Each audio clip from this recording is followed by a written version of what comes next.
Hey guys, what's going on? Last week we got these post bases installed and we got these posts installed. I'm going to show you what I got going on right now. Hi everybody, I'm Jim Dierdorf and this is Detroit DIY.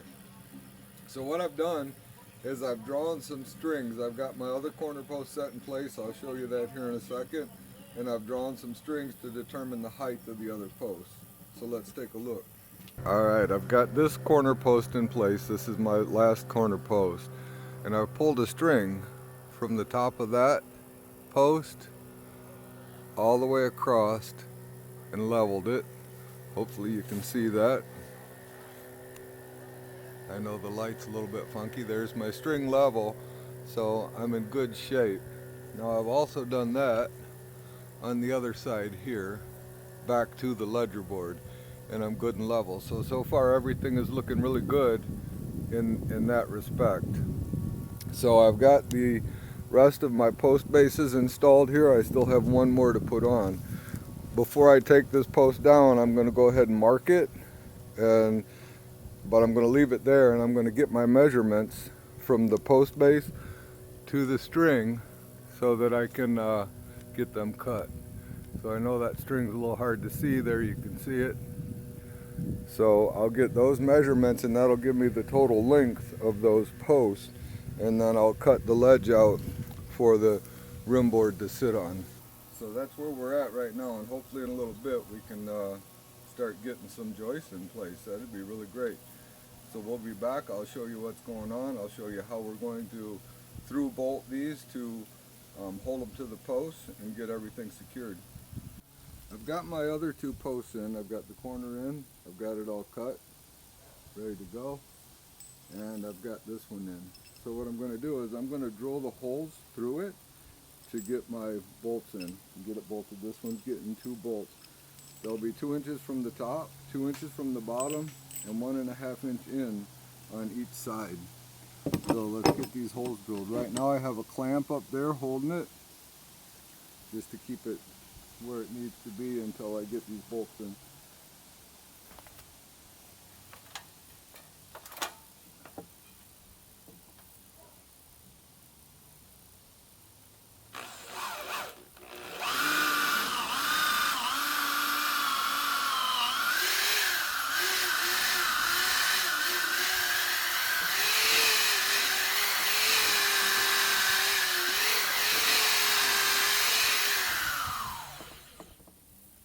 Sometimes the drill bit won't back out. You have to pull it through from the other side and just re-drill it again. It'll knock all the wood chips out of the way.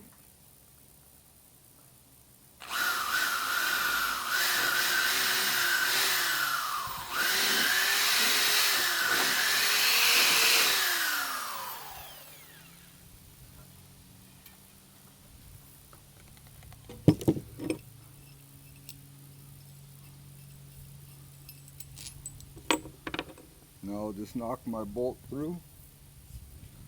Good old trusty hammer.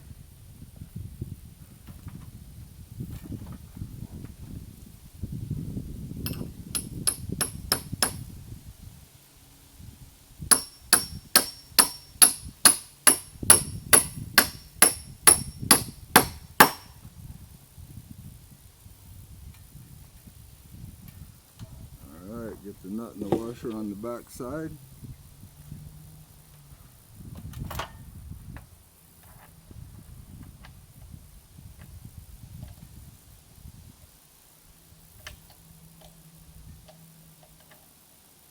I'm going to drill the second hole the exact same way.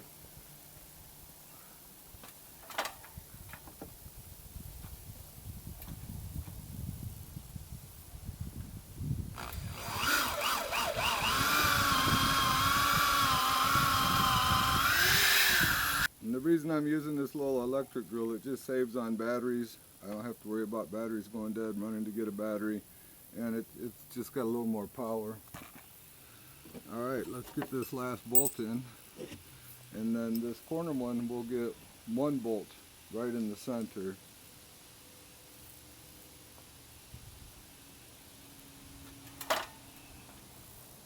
I'm ready to drill the hole in the corner right there, but I'm going to show you what's going on. So this one is only going to get one bolt right here in the center. This is sticking out because it's notched on both sides.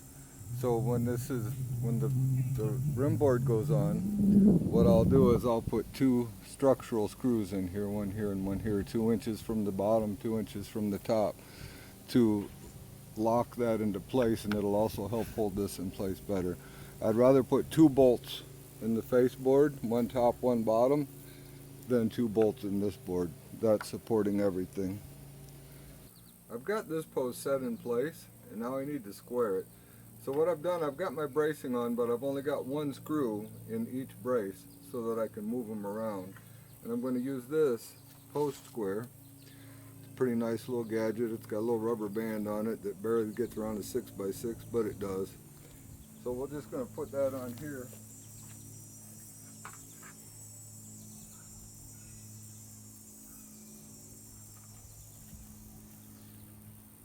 Just like that. And you can see we are horrible. And not so bad. So let's work on this side first. So I'm just going to lift this brace up and pull the post this way until it gets close. That one will just drag and follow.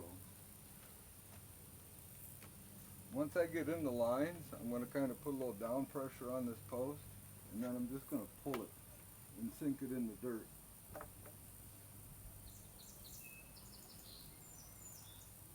Until I'm there. And then I'm going to pull that one down the same way. Now we are good and level. So I'm going to go ahead and put the second screw in on both of these two to keep that from moving, and then I will do the other side in the same manner. We're at a critical point here, and I want to show you what's going on so that you don't run into this problem and that you know how to solve it if it does occur to you. So I've got these 2 center posts in, and they're both plumb, both directions. So now it's crucial that you run a string from the top of that corner post down there to the top of this one. Let me show you what I mean. So I've got a nail right here with a string tied to it, and the same thing on the other side. Now I want to check these posts and make sure that even though they're level, they're on their base, and they're good on the string down below, that the same thing is happening up top, because that does not mean that it is.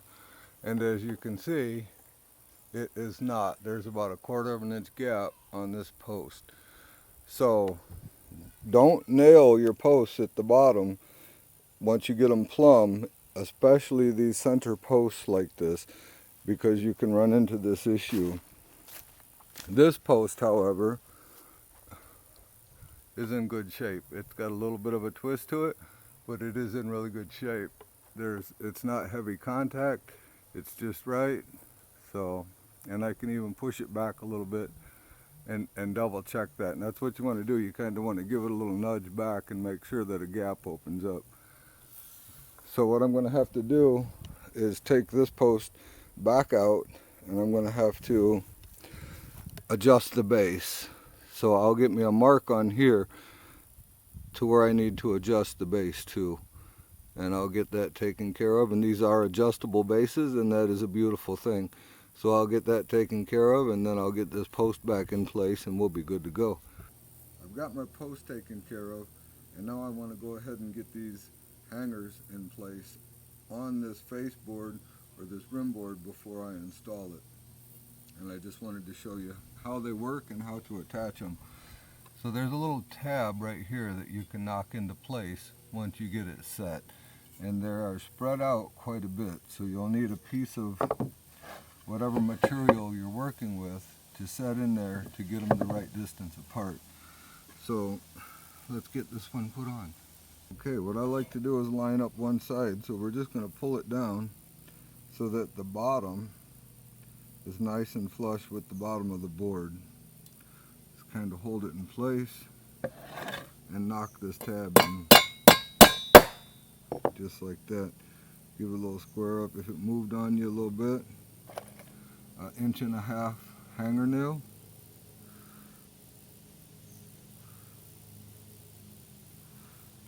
Want to make sure that they're straight. If it moved a little bit on you, make sure they're straight.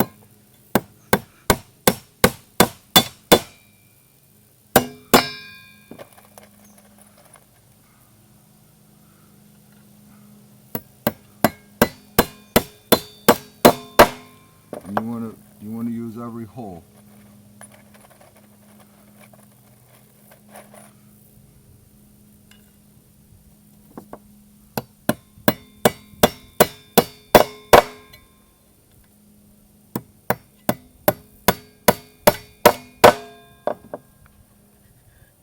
So now I'm going to take this piece of 2x10 and I'm going to slide it in there and pull this up around where it needs to be. Once I get it where it needs to be, just give it a nice little push in there. Actually, I need to get a different board. This thing looks like a banana. Unfortunately, all of my cutoffs look a little bit like a banana. So I'll just use this edge. It doesn't matter. It's the same thickness all the way around. So I'm just going to push that up there nice and tight and knock that tab into place. Just like that. And now I'll go ahead and nail those four. And I'm going to start with this one in case that tab decides to pop.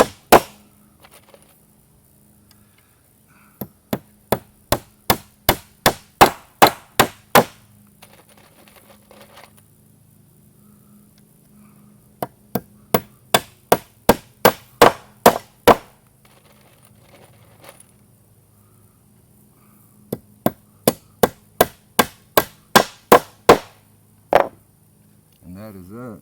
So normally, because the lumber sizes are a little bit messed up, if I had help here, I will have help here next weekend, but I don't this weekend, I would probably wait to put these on, and I would just lift them into place and put a screw and make sure that they were flush at the top, put a screw through the end of them, and then put these on afterwards. By doing it this way, I may have some boards that are sticking up a little too high and some that are down a little bit too low. It's not the end of the world. The high ones I'll plane off, the low ones will be just fine. So, alright, I'm going to get the rest of these on, see if we can't get this board up. It's been a busy morning. I got the gazebo pulled down and got it all taken apart and stowed away. When this is finished, it's going to go up top and provide some nice shade for us, put a picnic table under it. It's going to be nice to have up there. So I have got the remainder of the face board, rim board, whatever you may want to call it, in place. I've got my joist hangers on it, and I was saying earlier how installing those joist hangers beforehand was going to bite me in the ass, and I'm going to show you what I mean, because I'm running into a little problem with the 8-foot 2x10s are almost 9 3/4 of an inch. So they're giving me a little bit of problem here, and I'll show you what I mean. So as you can see right here how much further this is sticking up than the board that's here. And I'm sorry, I think I said 9 3/4. This one is actually 9 1/2. I've seen them as bad as 9 3/4. And it is the exact same thing on the other end. It is sticking up pretty good. So what I'll have to do is I'll have to plane this down a little bit. There'll be a little hump here in the deck, but it's better than a big drop off. So we'll get that squared away. The next thing I want to talk about is the post is in the way for a couple of my joist hangers, and I'm going to show you how we're going to overcome that. One of my joist hangers should be right about where that clamp is, and that's not going to happen because there's going to be a couple bolts there, so I can't attach it to the post. So what I'm going to do is I'm going to put a little stringer, a bridge so to speak, between these two joists so that I can hang my joist just out here a little bit. And when we get there, I'll show you what we got going on. I'm going to get the rest of this bolted on, this face board bolted on, and then I'm going to start getting some joists in. And when we get here, I'm going to show you how I'm going to conquer this. I'm making some progress, got a lot done. It's been a little bit rainy today, so it's kind of slowing me down a little bit, but we're getting there. Let me show you what I got going on. Got, I don't know, 15 joists in or something like that. Looking really good. I'm really happy with it. Everything's nice and square. Got my bridging in between each of them. So right along 8 feet, I just kind of staggered it off of my post. So we're looking good. I think what I'm going to do is I'm going to record one of these joists going in, and I may run it in fast forward. I'm not sure. We'll just have to wait and see how that goes. But everything is looking really good. I'm going to install that one right there.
So there we have it. Not too bad. I'm going to go ahead and get this nailed in, get it braced up, and then I'm going to get that brace in that we were talking about and show you how I'm going to do that. I'm ready to get this board in right up here to hang this other joist hanger from. So the lighting's a little bit horrible. I'm sorry, it's kind of cloudy, it's dark. But what I want to do is just get a measurement between those two. But first I want to make sure that they are 1 foot on center. So in fact, I'm going to show you right now when you go down the middle and you put your bridging in, you need to measure this on a regular basis, check it, and make sure that you stay 1 foot on center down the middle. And there's a way to help you do that. I'm going to show you. What I like to do is just use a 2x4 that I got for bracing and screw it on here. And then where I'm skipping one like this that I'm getting ready to put the brace in for, then I'll just measure over, put me a mark and put a screw in it and lock that thing in place so that it is where I know it should be. So any of these others that I put in, this one is also locked in place. So we are good to go on these two. I know that they're 1 foot on center in the middle. And the issue with that is sometimes these boards have a warp in them.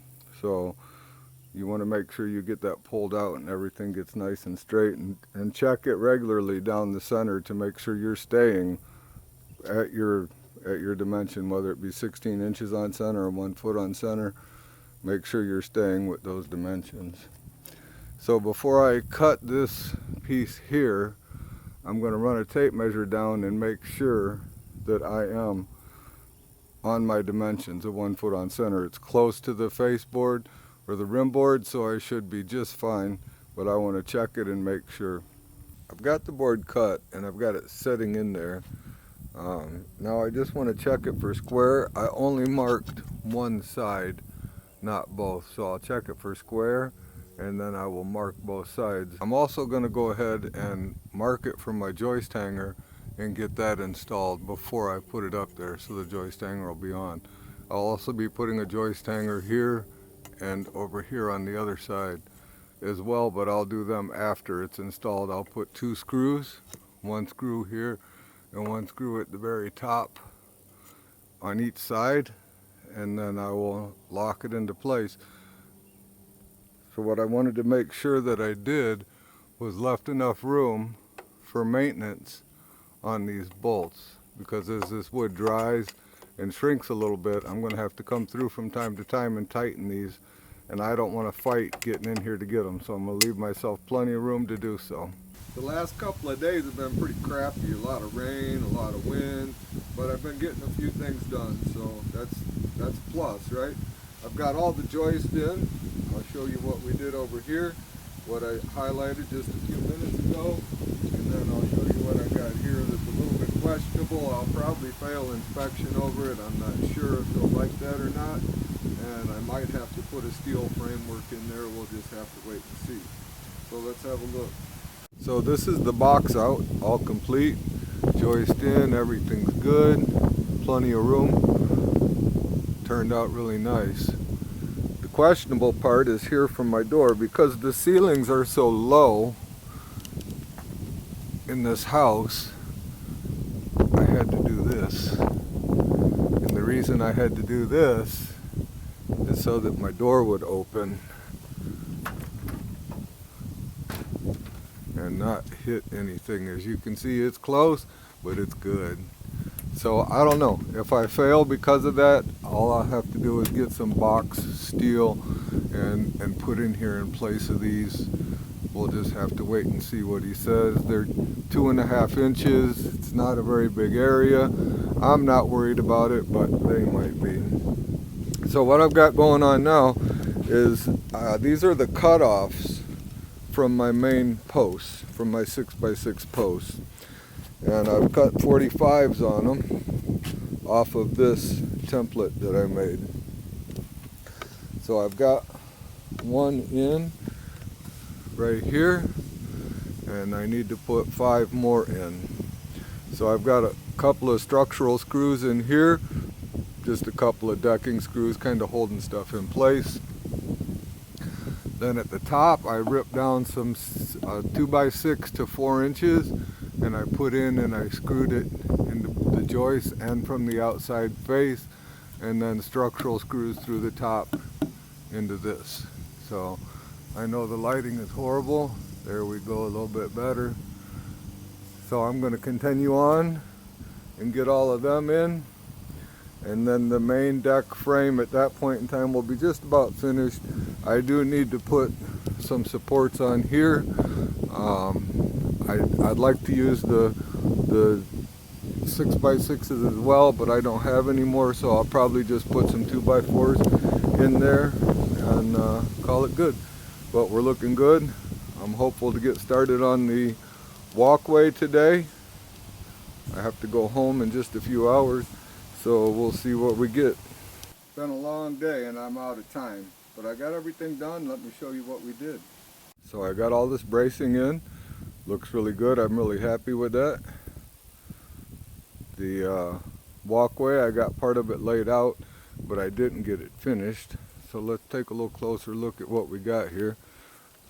It's kind of the same thing I showed in the first one. I got all my structural screws in.